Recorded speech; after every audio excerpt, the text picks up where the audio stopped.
વૈષ્ણવ હવેલી ખાતે પ્રભુનો પ્રથમ પાટોત્સવ રંગારંગ રીતે ઉજવવામાં આવ્યો હતો।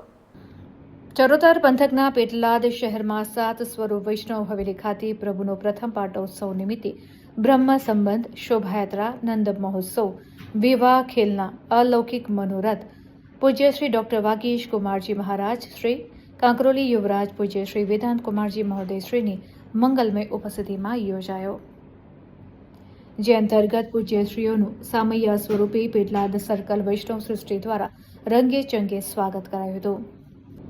આ પ્રસંગે વિજ્ઞાધરીબેન વિજયભાઈ શાહ, યામિનીબેન પટેલ પરિવાર USA, અરુણાબેન હર્ષદભાઈ ચોકસી પરિવાર દ્વારા પ્રથમ પાટોત્સવ નિમિત્તે ખૂબ સુંદર સહયોગ આપીને પોતે અને વૈષ્ણવોને અલૌકિક લાભો લેવડાવીને ભાવુક બન્યા હતા।